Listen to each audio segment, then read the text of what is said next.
Então, o empresariado, ele começa a enxergar a negociação sindical como algo ganha-ganha. Eu vou aumentar minha produtividade, vou remunerar melhor quem aumentar minha produtividade, vou distribuir parte desse resultado com os trabalhadores, e ele começa a enxergar aquilo como algo positivo. Não é alguém que está vindo aqui na minha porta batendo para pedir um aumento absurdo.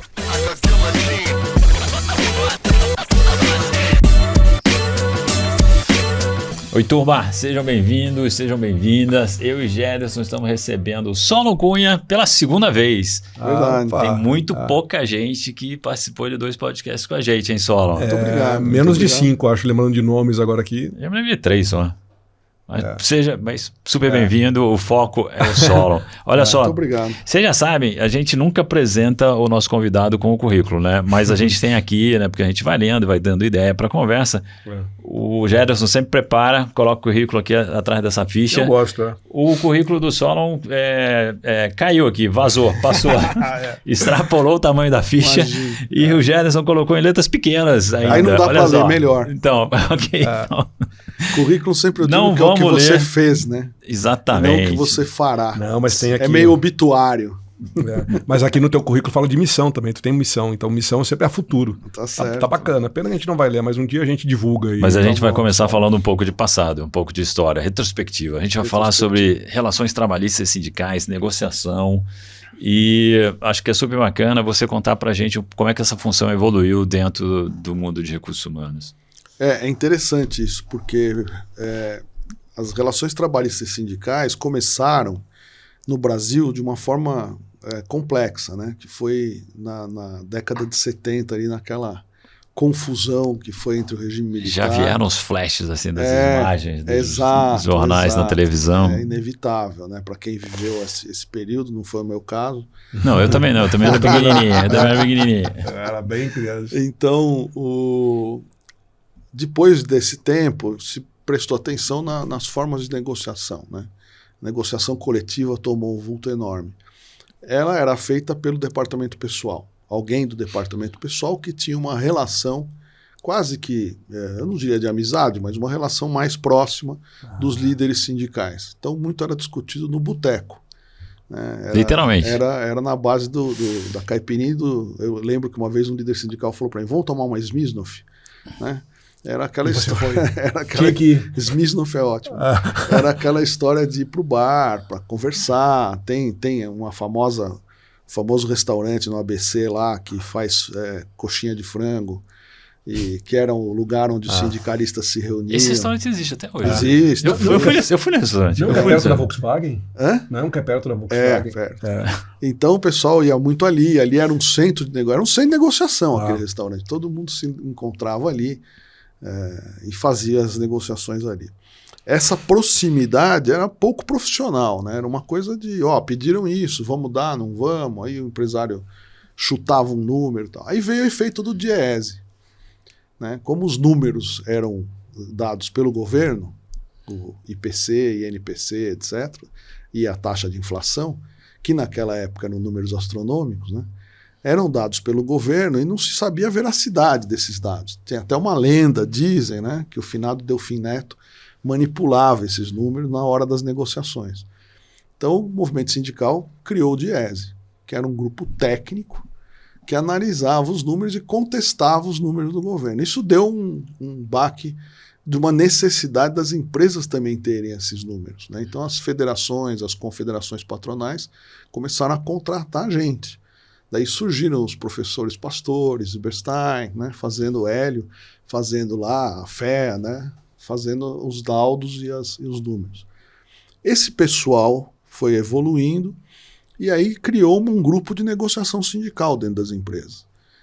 E o sindicato também foi evoluindo e foi criando o seu grupo de negociação. Dois lados se profissionalizando. Aí vieram as centrais sindicais, que também tomaram corpo nessa negociação sindical, apoiavam os sindicatos pequenos e médios nessas negociações. E aí esse grupo ficou saltitando, né? Ele era do RH, ele foi para o RH, depois o jurídico dizia que tinha que estar embaixo do jurídico, depois ele voltava para o RH e se criou esta função de RTS, Relações Trabalhistas e Sindicais. Então hoje você pergunta para o Gederson, mas faz o quê? Eu sou RTS. Né? E esse RTS... Você vai dizer o que significa Não, as relações trabalhistas e sindicais. O trabalhista normalmente é o dia a dia do direito do trabalho, né? O direito material do trabalho, jornada, etc. Mas o sindical, ele negocia essas relações de trabalho no mundo sindical, nas negociações coletivas. É uma visão mais macro, vamos dizer assim, mais coletiva. E esse pessoal acabou ganhando o seu próprio departamento. E hoje em dia, muitas empresas, principalmente aquelas que têm muitos empregados, colocam o RTS ou embaixo do comitê de pessoas no conselho, ou embaixo do vice-presidente ou o CEO da companhia. Então, eles têm uma autonomia bem grande e são ouvidos, né? E isso é muito legal. E as federações começaram a criar os conselhos, né? O CORTE da Fiesp, o Conselho de Relações de Trabalho, o Conselho da FEComércio, e também auxiliam nessas negociações. Olha só, eu vou lembrar, o Irá, a gente conversou com o Irá em um dos nossos programas também, né? Um colega em comum aqui, ele fala, o acordo coletivo é o maior contrato que uma empresa tem. Sem dúvida. Né? Do seu ponto de vista geral, financeiro, relações humanas e etc. Sem dúvida. A tua folha é o teu maior contrato. Eu nunca tinha olhado dessa maneira, né? Eu brinco que o diretor financeiro, o CFO, ele fica litigando literalmente com os bancos e os financiadores por um spread de 0,25, 0,15, né? E preço, eles mudam ali 0,15, 0,10. E aí vem uma convenção coletiva que joga na tua folha 5%, 8%. Ou então um processo judicial que joga na tua folha 1% ao mês de juro. Sim. E as provisões, etc. E o cara tem que ter esse olhar, né? E aí surgem as relações trabalhistas sindicais. Então, e muita empresa não dá importância para isso, né? Hoje eu acho que dá. Eu acho que mudou um pouco esse cenário. Eu acho que as empresas estão bem ligadas nisso. O que eu acho que melhorou muito foi o acesso aos dados.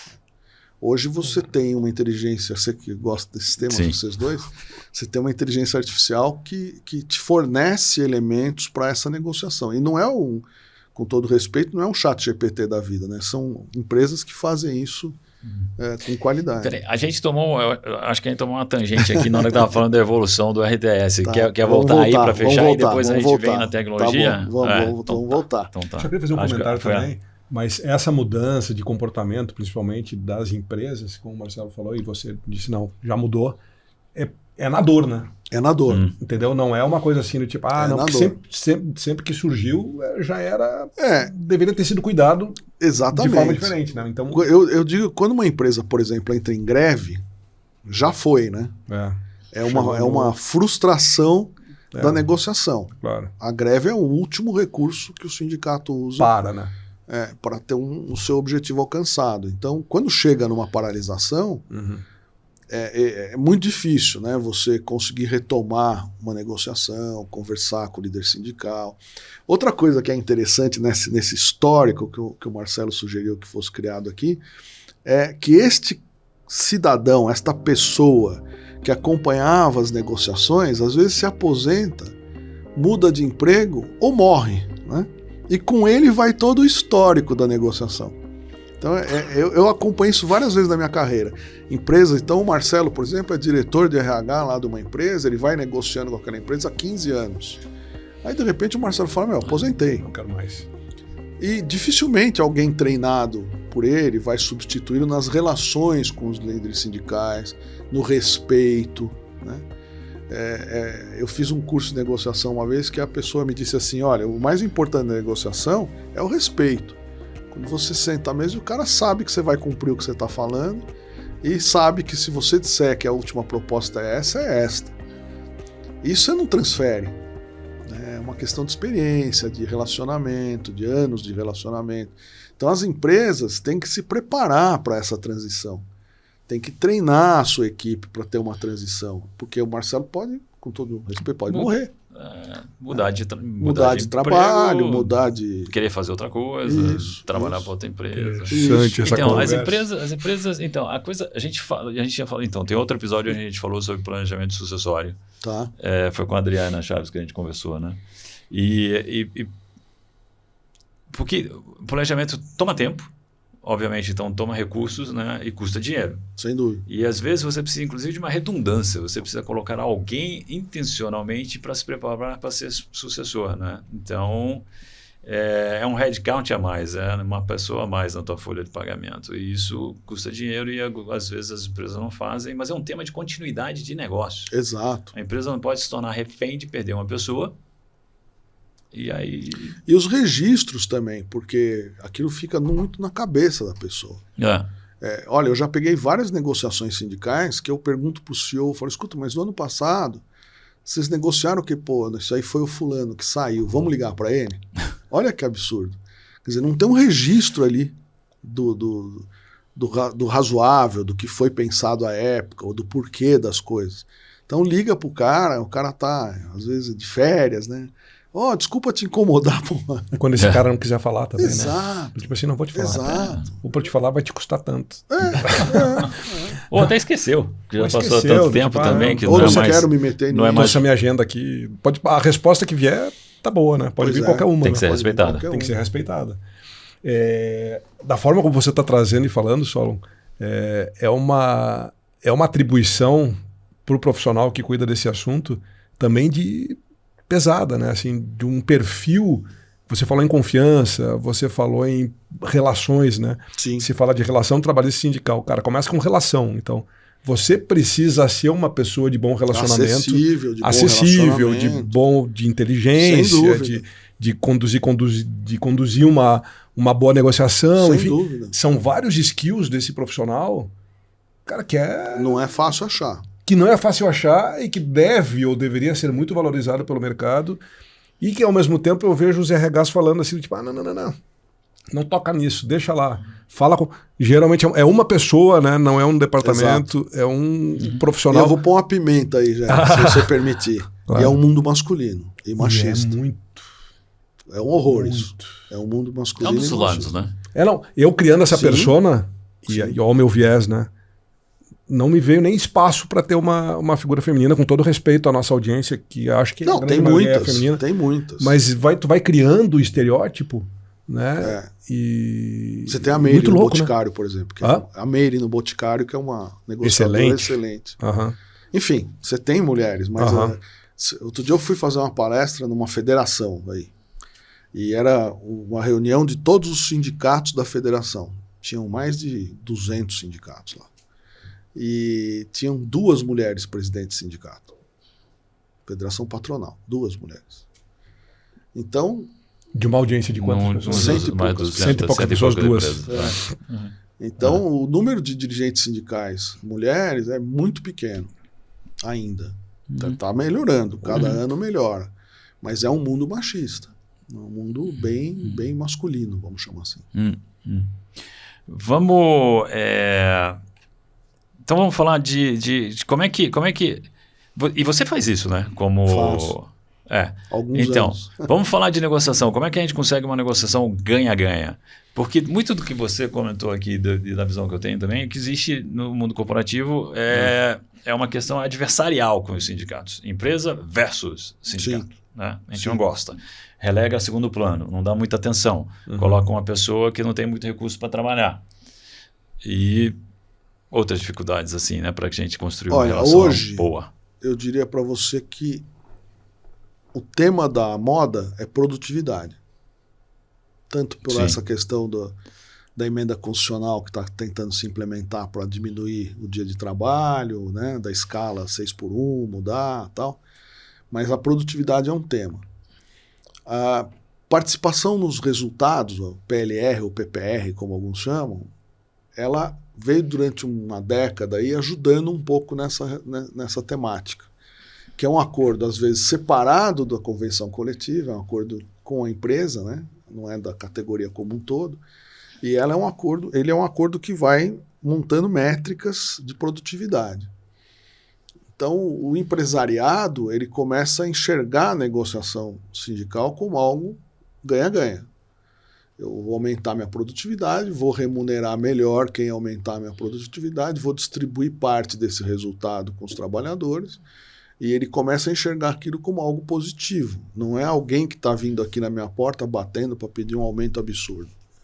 Eu consigo negociar com eles os parâmetros, pelo menos um frame aí, de como é que vai ser essa distribuição de resultado. E não é custo fixo, né? É um custo variável, É um custo que vem variável, em função do ganho que não da produtividade. Na folha, que não recolhe previdência a 26%. Então é um tema que eu acho que colocou óleo nessa engrenagem, abriu muito a negociação. Jornada de trabalho, ainda dentro da produtividade, também é um dos temas que mais se negocia, que é a forma de descanso, a forma de complementação, as escalas. Você pega a área de saúde, ficou aí 200 anos discutindo a jornada 12/36, né? Sim. E agora, há pouco tempo, o Supremo assumiu a validade desse contrato. Nós ficamos décadas discutindo isso, que é um absurdo. Tá. E a negociação sindical seria uma forma de sair do judiciário. Então, os empresários hoje, eu estou falando de hoje, estão enxergando a produtividade, jornada de trabalho, escapar do judiciário. Escapar não é sair fugindo pela tangente, não é? É ter uma maior clareza no combinado, no negociado sobre o legislado, de forma que eu não tenha muitas ações, que eu não tenha um passivo de curto, médio prazo. Então, as negociações hoje estão caminhando para uma sofisticação melhor, para uma conversa melhor com as entidades sindicais e dos dois lados. Dos dois lados, isso que eu ia Dos perguntar. dois lados. Subiu para todo mundo, né? Subiu o nível para todo mundo. Fala mais do negociado versus legislado. O que o Supremo entendeu? Que o negociado versus legislado, de uma forma muito... o acordo tem várias páginas, mas assim, uma explicação bem acadêmica, né? Que ele não pode ferir a Constituição, o que é óbvio, né? E nem regras de segurança e medicina do trabalho, que também me parece óbvio. E aí, neste delta, a gente tem uma sofisticação de como negociar isto. Então, por exemplo, o cálculo de horas é melhor do que você dizer que vai ser um revezamento. A forma de negociar, a forma de escrever a cláusula no acordo é super importante para não gerar uma contingência futura. Então aí vem o meu medo do ChatGPT, né? Outro dia, você, usando a sua expressão, que eu te acompanho nas redes, eu vejo muito suas palestras. Que eu disse? Você falou do alucinar, né? Que é uma Sim. expressão, que a ferramenta alucina. Então eu tenho recebido muita gente no escritório que vem com cláusulas, e a hora que eu aperto lá o rapaz do jurídico, fala, não, eu usei o ChatGPT para fazer esse contrato. E ele não tem essa experiência técnica de ter acompanhado o julgamento no Supremo, de ter acompanhado os votos dos relatores, dos revisores, né? E você constrói ali um arcabouço técnico para redigir a cláusula, que é sofisticada. E aí o cara vai no ChatGPT, baixa uma cláusula e fala, tá aqui, serve e tal. Ou copia do vizinho, né? O fulano fez, vamos fazer igual. Isso não é muito apropriado. Hoje em dia você tem como acessar essas convenções, esses acordos, né? Você pode hoje em dia pegar o acordo do Brasil inteiro e olhar as cláusulas, depois verificar o que deu errado, o que não deu, ou colocar aquela cláusula num aplicativo de jurisprudência, de jurimetria, e ver se teve discussões sobre aquela cláusula ou não. Você faz um prompt com a cláusula. Né? Cara, para quem conhece... Exato. Meu Deus, você deve estar fazendo misérias com a inteligência artificial. Vamos lembrar que o Solon fez, você falou do ChatGPT, o Solon fez com a gente, né? O curso ChatGPT e outras AI generativas que mudou para muito a minha profissionais de visão. RH. Porque o negócio assim, é saber de que fonte você vai beber. Exato. Né? Tipo assim, E como perguntar. E como perguntar. Agora eu quero te fazer um convite. Você já se inscreveu no canal do YouTube da Você Está Contratado? Os melhores webinários, entrevistas, muito conteúdo sobre liderança, carreira, mercado de trabalho, com os melhores profissionais do mercado. Se inscreve lá, deixa seus comentários, dê o seu like. Isso nos ajuda a buscar mais conteúdo e levar para você o que de melhor tem no mercado de trabalho. Espero o teu comentário por lá. Que ferramentas de tecnologia você está utilizando agora, Solon? Você ainda tem mentoria da Sofia? Não, a Sofia está fazendo LLM. Para quem não sabe, a Sofia foi minha estagiária, depois advogada. É uma história interessante, né? E a gente fazia uma mentoria que eu chamava de reversa e o Marcelo chamava de mentoria geral. em que ela era minha mentora, embora sendo 40 anos mais jovem que eu. Sim. Mas a Sofia está na Holanda fazendo LLM. Voou. Foi embora. Sensacional. Ela aprendeu tá muito. Perdeu a tua Aprendeu muito. mentora. Está com 2 escritórios lá na Europa tentando Aprendeu muito contratar. contigo. Ela Vocês é aprenderam espetacular, juntos, criaram né? juntos e Ela voou, voou, foi embora. literalmente voou. Então, Só um parênteses, né? Não é idade, não é nada, é a cabeça cabeça, brilhante, né? fala, então, Informação. você é plugadaço nas coisas também, nas novidades, né? Então, o que você está fazendo com tecnologia para te ajudar? Olha, sem dúvida, né, a assinatura do ChatGPT, que eu aprendi com vocês, né? Esse negócio de ficar usando a ferramenta Aprender a gratuita. usar bem, fazer os prompts corretamente, configurar. Exato. Pensar no prompt com bastante calma. Muito E bom. fazer por etapa. Criticar a resposta que recebe. Isso. Então, isso é um dado. É evidente que você tem Data Lawyer, que é uma ferramenta de jurimetria. Tem a GRTS, que na área de relações sindicais é uma ferramenta que eu uso bastante. Tem Jus Brasil, enfim, você tem várias ferramentas técnicas, né, aplicadas ao trabalho. Mas você acompanha, assim, centenas de negociações e Sim. de instrumentos que são arquivados no mediador há anos já. E como é que você ganha essa... Você falou agora, né?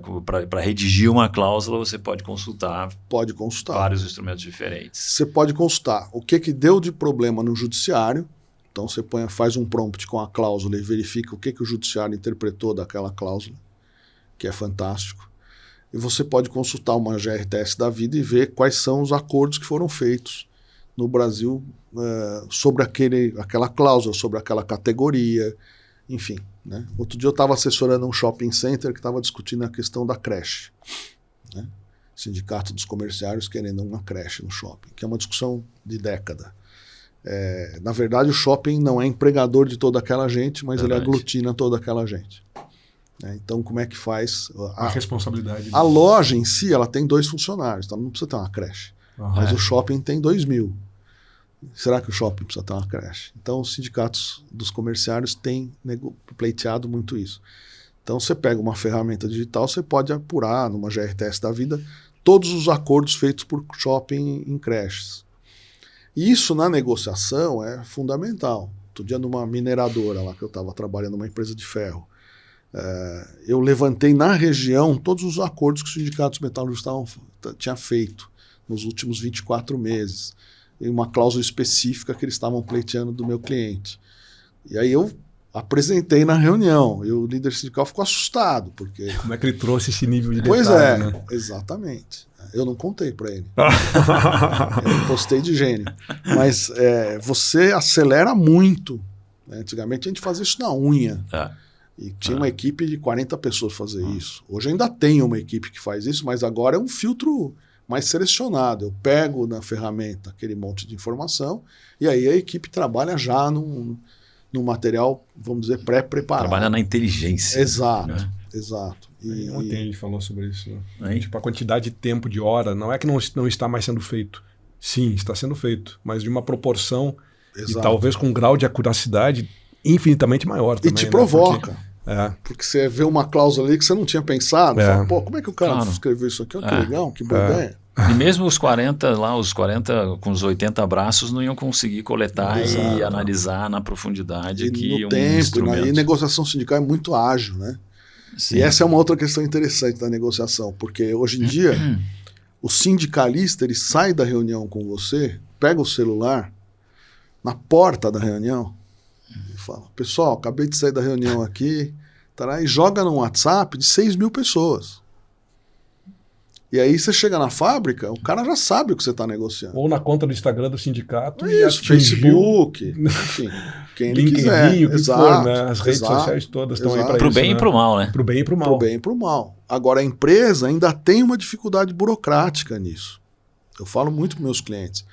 Quando você pega uma greve grande, aí você quer comunicar as coisas, você faz o texto, vai para o departamento de RH, o cara corrige, aí vai para o jurídico, o cara corrige, aí vai para relações governamentais, assessoria de imprensa, vai para o CEO que fala, amanhã eu vou ver isso.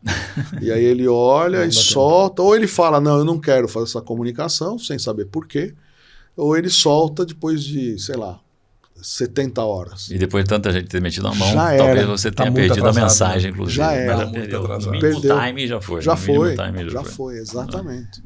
Exatamente. Cara, esse negócio de E tempo se de você não comunicação também é ocupa outra- os canais de informação, alguém vai ocupar por você. Exato, exato. Não dá mais, sei lá, Abriu a minha opinião espaço, alguém ocupa. não dá para se eximir, assim, não foi-se o tempo, tipo Foi-se assim, o tempo. cara, chama o advogado, liga pro Solon. O Solon comunica por mim. Desculpa aí, não dá mais tempo. Não, isso também não é legal. Tem que ser alguém da empresa, fazendo a comunicação. Então, você mas tem todos os assessores que você precisa para fazer a coisa direitinho, bem feito e tal, mas é a empresa que tem que estar lá. Exato. Mas para você conscientizar o cliente de tudo isso, leva um certo tempo. Então, quando você fala da dor, né, aprendeu na dor, que vocês falaram, eu tenho clientes hoje que já fazem isso automaticamente. A gente aprendeu, o cara já aprendeu. Mas quando você pega alguém novo que está numa greve, para conscientizar, leva tempo. E aí você apanha, né? Ainda acontece muita greve no Brasil? Tem. A gente tem, aqui não vê muito na mídia, não sei. No interior mas... tem um pouco, né? Ainda tem. Acontece que com essa história do home office, os núcleos de trabalho com muita gente se diluíram. Né? Então, hoje em dia, até agência bancária, você tem poucas. Né? Lembra da greve dos bancários? Era uma coisa... Era parava, rotineiro, né? parava o centro histórico de São Paulo, parava a Avenida Paulista. Hoje diluiu. Você quase não tem agência mais. Muito poucas. Então, o centro de prestação de serviço com muita gente... A agência não tem falta da agência, você não sente mais falta da agência. Então, fazer uma greve de agência já não cria fazer tanto greve problema. em casa assim. você também não consegue. Exato.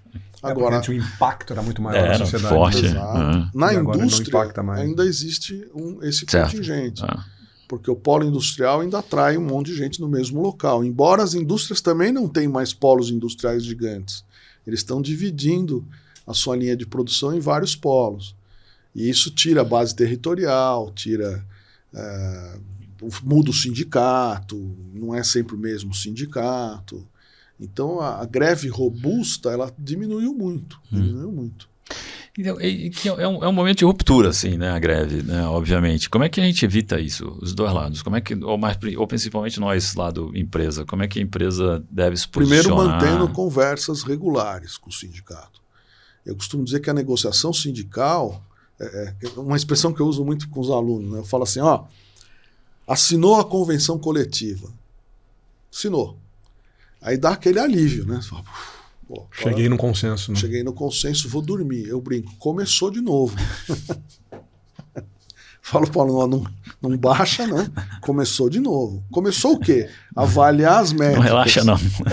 Avaliar as métricas do que você assinou, para ver se funcionou ou não.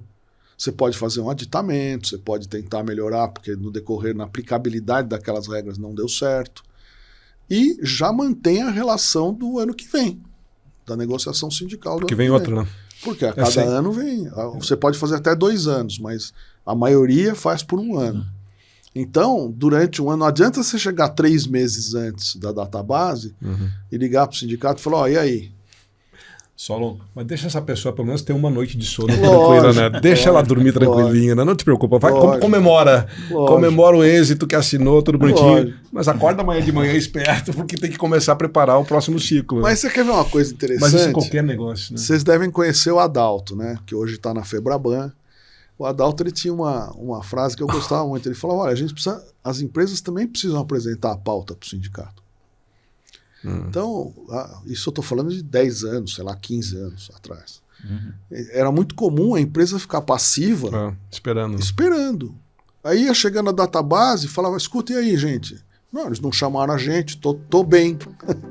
Aí um dia antes, 2 dias, veio uma bomba. Tá bem. Aí a empresa, vocês estão loucos, tal, sabe? Hoje não, hoje as empresas estão tomando a iniciativa da negociação sindical. Mas acho que essa postura de costurar a 4 mãos, talvez, não sei se pode falar isso, evita também até as greves que tanto aconteciam no passado, né? Sem dúvida. Hoje em dia, do tipo, que é construído junto, né? Do tipo, e a iniciativa privada, as empresas, enfim, estão se beneficiando de decisões tomadas, né, em convenções que gera resultado no caixa da empresa. Sem dúvida. Você trouxe exemplos aqui. E apresentar a sua reivindicação. É. A empresa hoje vai numa negociação sindical e fala, isso aqui é o que a gente quer. Uhum. E o sindicato fala, isso aqui é o que a gente quer. Uhum. Aí eu vou trabalhar as duas pautas, aí juntam num documento só e tenta alinhar. Esse é o segredo. Agora, é cultura na empresa. O negócio de deixar para o último minuto é fria, não há a menor dúvida. Você falou da tecnologia que você utiliza, né? E para juntar dados, para esses dados virarem informação, para você utilizar isso em negociações, até de forma propositiva, né? Sim. Fazendo coisas novas Sim. para a relação. O profissional de RTS que amadureceu um monte aí, se profissionalizou demais esse setor também, você já tem esse apetite por tecnologia? Tem, hoje em dia tem. Tem muita gente muito bem preparada que está aí. E veja, eu costumo dizer que eu vou a reuniões hoje, sempre o mais velho sou eu. Né? Vamos deixar isso uma coisa frustrante. Deixa eu dizer que vai continuar assim. Tá? Uma coisa frustrante. Mas graças a Deus que eu ainda estou no jogo. Que você está sendo chamado, né? Estou sendo chamado, então tá ótimo. Tá lindo isso. Mas o pessoal que está participando hoje nas relações é um pessoal são nativos digitais. Então eles estão acostumados. Não é mais uma planilha Excel que você vai para uma negociação sindical. Vou fazer uma boa planilha com valores, custos, tá? Tem que ter. Mas hoje não. Hoje tem uma inteligência maior dentro dessas ferramentas que você pode apropriar na negociação e surpreender. Esses sistemas, rastreadores, buscam no mediador os instrumentos, Isso, trazem para dentro da base de dados. Dentro da base de dados e também uma busca ativa. Eles também têm clientes que vão alimentando a base de dados com acordos coletivos que não estão no mediador. Então, às vezes, você se surpreende, porque aquilo não está no mediador, mas está assinado. E o sistema te ajuda a fazer a leitura com vários recortes diferentes. Exato. Setor Filtros, de atividade, geografia, cláusulas específicas sobre o assunto. E estatísticas também, né? Quantos % da categoria aceitou esse acordo, quantos % não. Nossa, isso à mão você não consegue nem fazer. Não consegue. Não consegue. Essa parte de estatísticas você não consegue fazer. Não consegue. Então você tem números hoje muito claros para negociar. Isso te deixa mais seguro. Uhum. Porque você não está chutando. Eu acho que deveria ser assim. Você vai lá e mostra para o cara. Fala, tá aqui, ó. Você pega, por exemplo, e hoje você também consegue, através de sistemas, apurar fraudes, pessoas que estão fora de mercado. Né? Então você pode chegar para o cara e falar, olha, na sua categoria tem um mercado informal de 30%. Então, agindo dessa forma, aumentando folha, não sendo criativo, nós vamos botar as pessoas na informalidade. Pejotização. Certo. Quantas pessoas estão na pejotização na sua categoria? Às vezes você consegue avaliar ali com índices que você pega do PNAD, você vai juntando os dados. Você vai no PNAD do governo, vai na FE, vai na FEComércio, vai juntando aqueles dados. Aí você consegue mapear, falar, nessa região aqui eu estou tendo um alto índice de informalidade, eu estou tendo um índice de um mercado complicado, informal, né? PCD, né? Um tema terrível, né? Um tema absolutamente necessário, importante, mas você pega, por exemplo, a cidade de Anápolis, 4 indústrias mudaram para lá em 6 meses, não tem PCD para atender todo mundo. Como é que você mostra isso?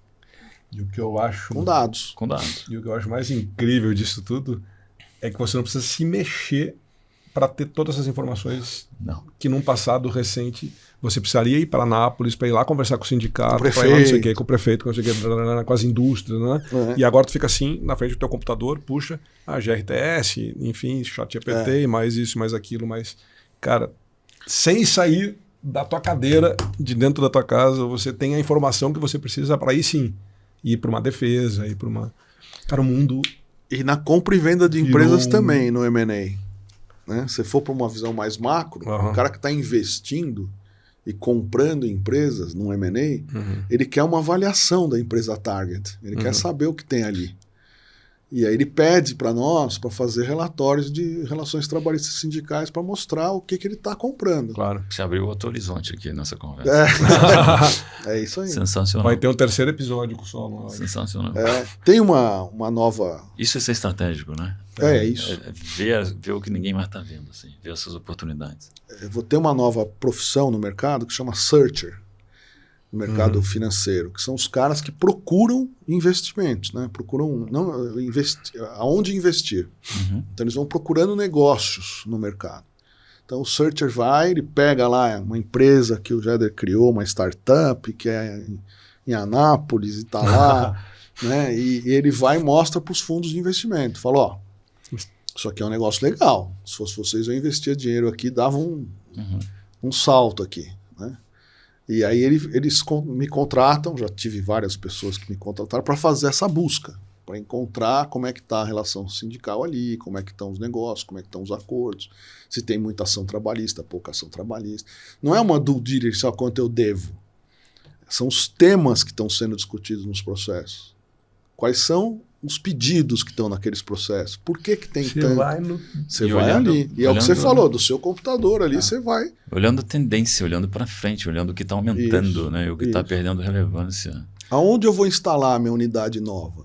Eu tenho consultas assim. Olha como o papel daquela pessoa do departamento de pessoal que reativamente esperava o sindicato bater na porta dele para negociar o acordo.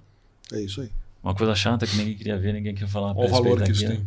Olha o que pode ser. Olha o que pode ser. É isso aí. É assim que funciona. Impressionante. Muito bacana. Muito bem. Tem uma pergunta para fechar ou fechamos agora? O solo, a pergunta não vai acabar aqui, né? Tipo, tá no ponto alto, assim. Para onde vamos, né? Onde que, tipo, o que vai acontecer? Eu acho que a gente vai para duas questões, né? Essa é uma boa pergunta. Primeira, de transparência. Eu acho que esses dados vão estar mais visíveis para todo mundo. Para todo mundo. Então a transparência vai ser um fato. E a segunda é informação. Quem vai deter a informação? Então, por exemplo, eu tenho lá um parâmetro de PLR. Como é que eu vou ver a prestação de contas desse parâmetro? Isso é uma informação hoje 100% empresarial. Os sindicatos vão ter mais facilidade de ter acesso a essas informações. Né? Você pega o e-social hoje. O e-social não existe no mundo nada tão transparente. Um repositório gigantesco de informação e é transparente, acessível. Exato. Eu acho que essa vai ser a discussão dos próximos 5 anos. É a transparência. Como ler essa informação. Como ler esta informação. E a informação ser ou não confidencial, LGPD, Sim. tratamento dessa informação, anonimização de dados. Eu acho que essa vai ser uma boa discussão para os próximos anos. Então, juntar esses sistemas que têm os instrumentos de negociação com os sindicatos com o e-social é um salto louco, Sim. assim, né? Ok, a gente vai voltar a falar sobre Guarda a informação, né? Ou não guardar não, a gente está jogando a informação. Né? Tem um espaço aí, empreendedores da área de recursos humanos, ou não. Isso aí. Pensem sobre isso. Empreendedores da área de tecnologia. Muito bom. Tem muita gente trabalhando nesses dados. Obrigado, Solon. Imagina, um prazer estar aqui com vocês. Muito sempre. Bacana. Sempre um prazer. Obrigado pelos ensinamentos também, né, professor? Imagina, quem sou eu? Professor senta aqui e dá aula. Quem sou eu? Obrigado. Obrigado, Solon. Valeu. Obrigadão. Obrigado, pessoal. Para quem assiste, continua assistindo, dá o seu like, comenta, interage com a gente aí, traz tua pergunta. O que você quer assistir, o que você quer ouvir. Fica ligado aos nossos cursos também de inteligência artificial em recursos humanos. Valeu, obrigado pela audiência. Obrigado. Ficha técnica. Realização, você está contratado. Apresentação, Gederson Beck e Marcelo Nóbrega. Cinegrafia e áudio, Juscelino Gonzalez. Assistência, Anne Costa. Edição, Unique. Direção, Fernando Vítulo. Gravado nos estúdios da Unique.